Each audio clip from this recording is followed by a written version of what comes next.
आखिरी बॉल तक खेलने का दावा करने वाले इमरान खान की सरकार के मुस्तकबिल का फैसला अब थर्ड एम्पायर के पास है। थर्ड एम्पायर यानी पाकिस्तान का सुप्रीम कोर्ट, जहां पिछले 3 दिन से नो कॉन्फिडेंस मोशन को खारिज किए जाने और राष्ट्रपति शासन लगाए जाने के मामले में सुनवाई जारी है। पाकिस्तान के चीफ जस्टिस उमर अता बंदियाल ने सुनवाई के दौरान इमरान सरकार के वकील बाबर अवान से एनएससी की बैठक के मिनट्स मांगे। इसी मीटिंग में इमरान ने एनएससी के साथ विदेशी साजिश के सबूत वाला लेटर साझा करने का दावा किया था। सुप्रीम कोर्ट ने पूछा, क्या राष्ट्रपति संसद भंग करने की वजह पूछ सकते हैं?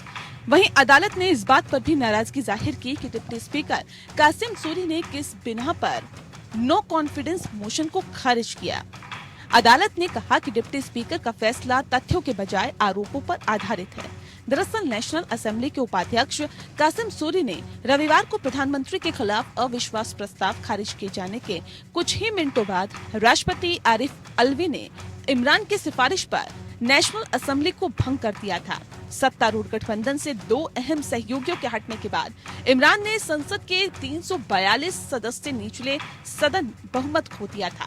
बताया जाता है कि स्पीकर असद कैसर के आर्टिकल 5 के तहत फैसला देने से इनकार करने के बाद डिप्टी स्पीकर कासिम सूरी को नियुक्त किया गया था।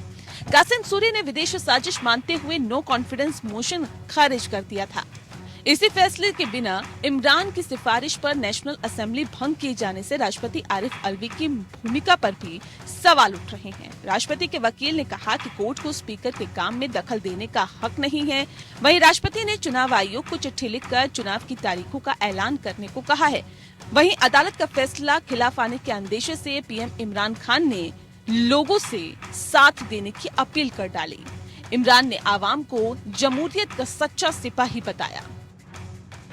इमरान खान की विदेशी साजिश वाले खत वाले आरोप के बाद फौज ने सरकार की मुश्किलें बढ़ा दी है। राष्ट्र के नाम संदेश इमरान खान ने दावा किया था कि नेशनल सिक्योरिटी कमेटी की मीटिंग में फौज और आईएसआई के चीफ भी मौजूद थे और इस मीटिंग में उन्होंने विदेशी साजिश वाला लेटर सबूत के तौर पर रखा था। खान का दावा था कि फौज और खुफिया एजेंसी आईएसआई ने भी माना था कि इमरान सरकार के खिलाफ लाए अविश्वास प्रस्ताव के पीछे विदेशी ताकत का ही हाथ है। लेकिन फौज के आला अफसर इमरान की इस बात से इत्तेफाक नहीं रखते। आर्मी चीफ कमर जावेद बाजवा तो पहले ही विदेशी साजिश के आरोप को खारिज कर चुके हैं, बल्कि खुलकर अमेरिका की हिमाकत भी कर रहे हैं। ऐसे में अगर इमरान खान के हक में सुप्रीम कोर्ट फैसला सुनाता है तो 90 दिन के भीतर चुनाव कराए जाएंगे। अगर उनके खिलाफ फैसला आता है तो नेशनल असेंबली की बैठक दोबारा बुलाकर नो कॉन्फिडेंस मोशन लाया जाएगा। ऐसे में अब सबकी निगाहें इस्लामाबाद के कॉन्स्टिट्यूशनल एवेन्यू यानी कि सुप्रीम कोर्ट पर टिकी हुई है। Bureau report APN।